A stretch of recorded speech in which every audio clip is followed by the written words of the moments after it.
A 1, 2, 3, 4.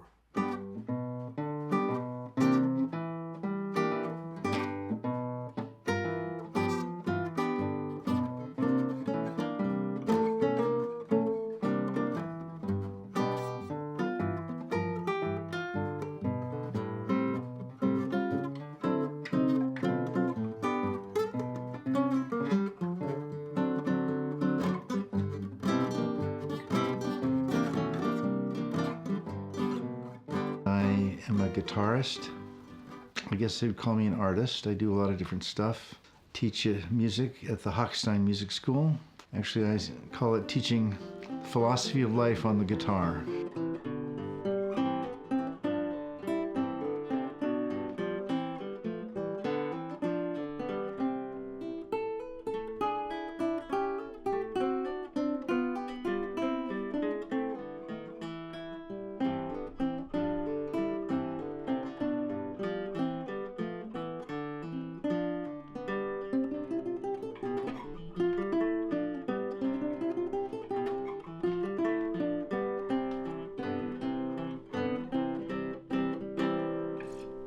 Basically, my foundation is musicianship. So we really focus on musical skills. They're transferable. I don't really encourage people to become a guitarist, but to become a musician. And hopefully that will serve them throughout their life, to enjoy music and to make music. Well, my first instrument was violin. I started playing trumpet because the trumpets were behind us, blasting us.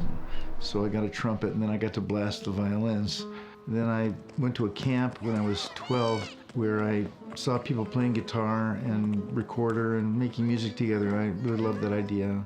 So when I was 12, I got my first guitar and started playing it. My first real guitar teacher was when I was going to college, when I met a fabulous guitarist from Venezuela named Rodrigo Riera, who has been the inspiration of all my music since then. He's the greatest improvisationalist on the classical guitar. So in my own teaching, I try to do that with my students, to add something to their solos.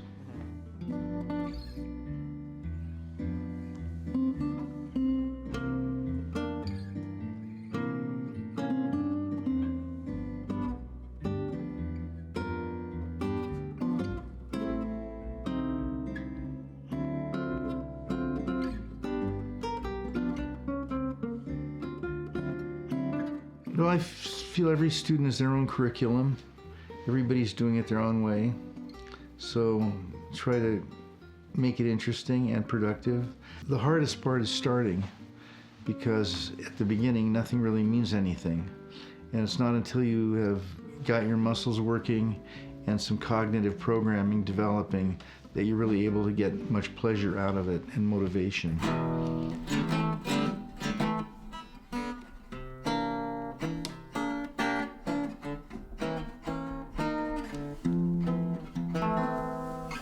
I was playing music and jamming, living off campus. Things started coming together in an interesting way. This little guitar player from nearby Smithtown came in, ended up forming a band which became known as the Soft White Underbelly. And that band eventually evolved into what's now known as the Blue Oyster Cult. It was a really interesting experience because as the band started developing, people started paying attention to it.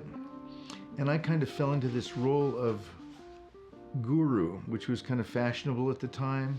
There were people like actually sitting at my feet, just like this, and waiting for my pearls of wisdom, which I didn't have. So I pulled away from the band and started studying yoga. I've run across a lot of very interesting people in my day. So now we get to Jackson Browne. He describes me as his first teacher, but he's now in the Rock and Roll Hall of Fame. I'm very proud of him.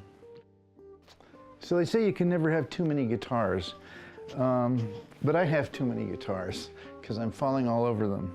I made this lute back in 1972. This was kind of an interesting project. I just got a book on how to build a lute. I had a friend of mine named Don Roser, also known as Buck Dharma, plays lead guitar and sort of the brains behind the Blue Oyster Cult these days. So he was trying out this guitar, so I ended up making a deal with the guitar builder.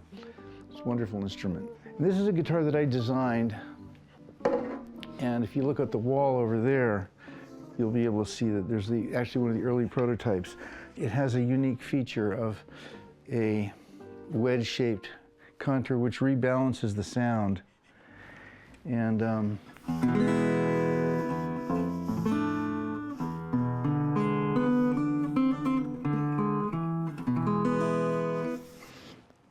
yeah.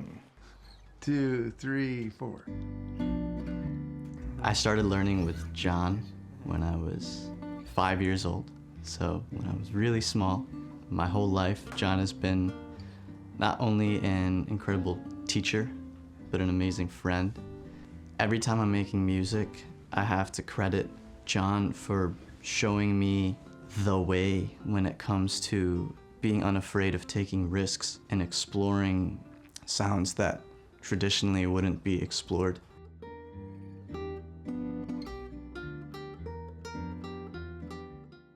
I feel like it's something that's just so ingrained in me that even if I wanted to run away from it, I couldn't. I think what was amazing about John was he let the kid take over. There was no force. For me, as a kid, it felt so effortless. I think without that foundation, I wouldn't be anywhere. We'll sing it, pick up to A, and I'll do a little bit slower.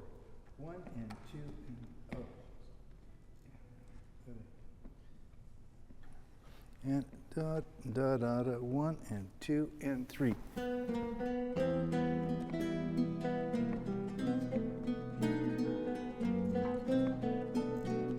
mean, there's so much wonderful music out there, from 16th century Italian music, English lutenists, Spanish, all over the world. People dig into the rhythms of their body and find instruments to express it with. It's wonderful. 1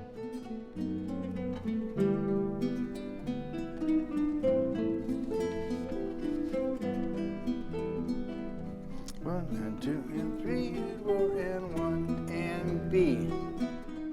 You gotta love music and you gotta love people. Music is an amazing form of intimacy. It's a wonderful way to get close to people without getting too close.